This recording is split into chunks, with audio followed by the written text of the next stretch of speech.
नमस्कार दोस्तों। मेरे दोस्त, आज 15 सितंबर है, कहे तो इंजीनियर्स डे। आज ही के दिन 1860 ईस्वी में हमारी भारत माता ने एक ऐसे महान शख्सियत को जन्म दिया, एक ऐसे महान विभूति को जन्म दिया, एक ऐसे इंजीनियर्स को जन्म दिया जो अपनी कार्य कुशलता की डंका नॉट ओनली सिर्फ भारत में बल्कि पूरे विश्व में बजाया। ऐसे ही बहुमुखी प्रतिभा के धनी व्यक्ति थे डॉक्टर एम विश्वेश्वरैया। उन्हें वैज्ञानिक विश्वेश्वरैया कह ले, डॉक्टर विश्वेश्वरैया कह ले, इंजीनियर विश्वेश्वरैया कह ले, वो सभी के सांचे में फिट बैठता था। एक बार की बात है, जब विश्वेश्वरैया ट्रेन की यात्रा कर रहा होता है तो जिस डब्बे में विश्वेश्वरैया जी का सीट था, उस डब्बे में पूरा का पूरा अंग्रेज व्यक्तियों से भरा था। जब विश्वेश्वरैया उस डब्बे में बैठने के लिए आए तो उसी समय से अंग्रेजी व्यक्तियों ने उनका मजाक उड़ाना प्रारंभ कर दिया। कोई उनके पहनावों के लेके मजाक उड़ाते थे तो कोई उनके रंग रूप को देखकर, ना जाने कितनी प्रकार से उनका मजाक उड़ाया गया। लेकिन वो एक ऐसे इंसान थे, तो बोलते हैं ना, हाथी चले बाजार कुत्ता भौंके हजार, वही उपाय था। अंग्रेज व्यक्ति उनकी आलोचना करते रहे, उनके विषय में उल्टा सीधा बातें करते रहे, लेकिन विश्वेश्वरैया पे उनका कुछ भी प्रभाव नहीं पड़ा।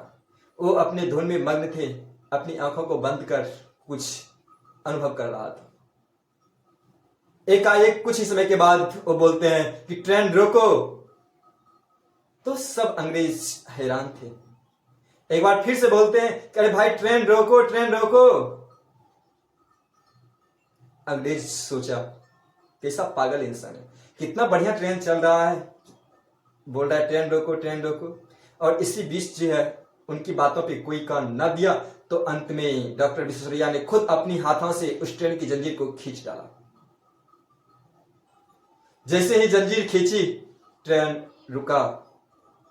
ट्रेन का गार्ड आता है और पूछता है कि किसने ट्रेन की जंजीर खींची। तो सभी अंग्रेज एक स्वर में बोलता है कि यही काला आदमी ने खींचा है, यही पगड़ी वाले ने खींचा है।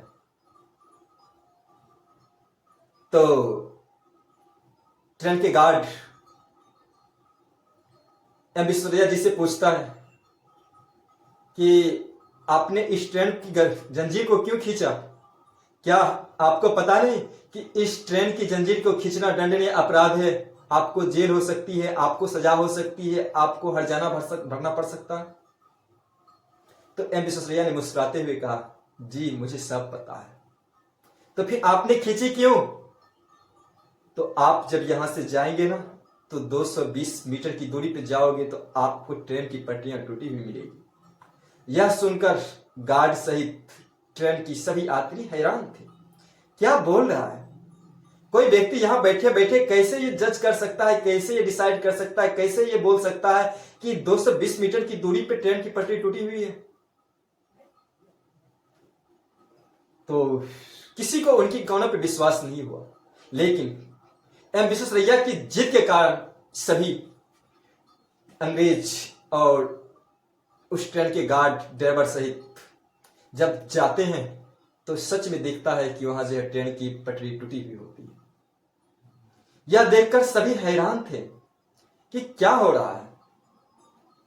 तो उस समय जो है ट्रेन के गार्ड ने उनसे पूछा कि भाई साहब, आप सहज इंसान तो नहीं लग रहे, आप कौन हैं? आपने ये कैसे अनुभव किया?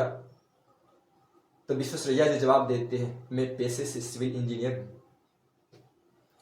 और जब मैं ट्रेन में बैठा हुआ था तो मैंने साउंड रिजोनेंस इफेक्ट को पढ़ा है और उन्हीं का अनुभव कर रहा था।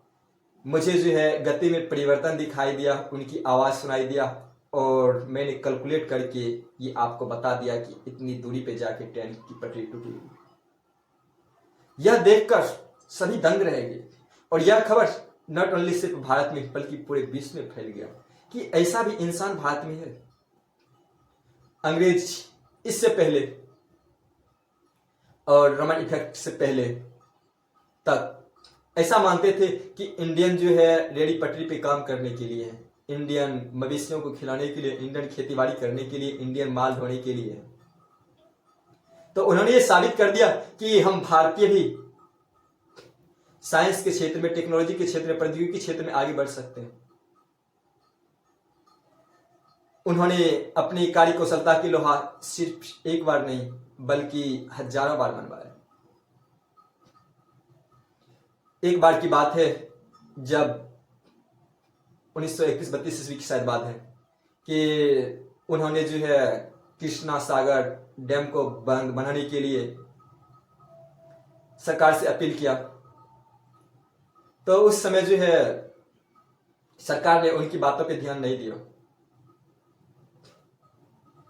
तो कुछ ही समय के बाद आदमियों की जरूरत को देखते हुए सरकार ने उनकी कई हुई बातों को अमल में लाया और उनसे जो है डैम पे काम करने के लिए आग्रह किया। तो उन्होंने जो है सबसे पहले उस डैम की ऊंचाई को ऐसा कहा गया कि इसकी ऊंचाई 100 फीट तक की होगी, लेकिन सरकार ने मना कर दिया। उन्होंने कहा कि सिर्फ आप इसकी ऊंचाई को जो है 60, 70, 80 मीटर तक, 80 फीट तक जा सकते हैं, इससे ज़्यादा आपको अनुमति नहीं मिलेगी। और उसी समय एम विश्वेश्वरैया ने कार्य को प्रारंभ कर दिया और उन्होंने जो है 100 फीट की ऊंचाई को देखते हुए काम को प्रारंभ किया। और कुछ ही दिन के बाद उनकी कामों पे जब सरकार को भरोसा हो गया तो उन्होंने उनको मंजूरी दे दी और आज कृष्ण सागर डैम 135 फीट की ऊंचाई के रूप में जाना जाता है। वो एक ऐसे इंसान थे, उस समय अंग्रेज वैज्ञानिक भी उनकी कार्यों का लोहा मानते थे। कृष्ण सागर डैम के निर्माण के समय एक बार की ऐसा भी वाकया आया कि जब बारिश हुई, बाढ़ आया तो सभी लेबर, सभी वर्कर जो था घर जा चुके थे, लेकिन एम विश्वेश्वरैया जी उनका निरीक्षण करने के लिए बारिश में भीगकर उनका निरीक्षण करते, उनकी कामों को आगे बढ़ाते। उनका एग्जाम्पल बहुत सारे हैं। वो एक भारत का पहला एक ऐसा इंसान थे जिन्होंने डैम पे काम किया, बांध पे काम किया, वो भी आजादी से पहले। उन्होंने कई ऐसे डैम का निर्माण किया जिसको अंग्रेज अधिकारी अलाउ नहीं करते थे, यह सोचकर कि यह काम संभव है ही नहीं। और उस कार्य को हमारे एम विश्वेश्वरैया ने असंभव को संभव बना के दिखाया।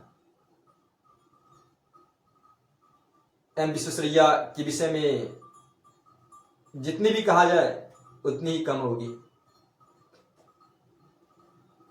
वो सिर्फ भारत के लिए नहीं बल्कि विश्व के लिए भी सोचते थे। एम विश्वेश्वरैया ने अपनी कमाई की पैसे से कॉलेज की स्थापना करना चाहा और बाद में जब उस कॉलेज की स्थापना हुई तो उनका नाम उस समय के राजा जो हुआ करता था उनके नामों पे रखने के लिए खुद एम विश्वेश्वरैया ने आग्रह किया। और कुछ दिन बाद आजाद भारत में फिर एक कॉलेज उसी के पास बना और उसका नाम एम विश्वेश्वरैया के नाम पे रखा गया। एम विश्वेश्वरैया छात्रों के हित में सोचते थे, अपने क्षेत्र के हित में सोचते थे, देश के हित में सोचते थे। एम विश्वेश्वरैया के संपूर्ण जीवन ही हम लोगों के लिए सीखने योग्य है। हर वो बात, हर वो कार्य सभी जो है प्रेरणादायक है। उनमें से जो कुछ महत्वपूर्ण है कि जो भारत के हर इंसान को, हर भारतीय को, हर छात्रों को सीखनी चाहिए, वो था कि जब भी वो कहीं जाते थे तो उनके पास डायरी रहता था। जहां कहीं भी अच्छी अच्छी बातें मिलता था वो उसको नोट करते और वो समझते कि इसे देश हित में कैसे प्रयोग में लाया जाए। ऐसा भी माना जाता है कि एम विश्वेश्वरैया समय की इतना पाबंद रहते थे कि वो कभी भी अपने टाइम से 1 मिनट भी लेट नहीं हुआ। ऐसा माना जाता है कि एम विश्वेश्वरैया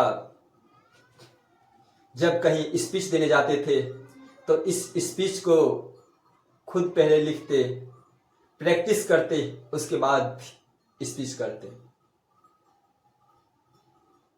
आज के डेट में हम लोगों को उनसे बहुत कुछ सीख लेनी चाहिए। फिर मिलते हैं कभी अगले थॉट के साथ, अगले एपिसोड के साथ। आपका दिन शुभ हो। नमस्कार।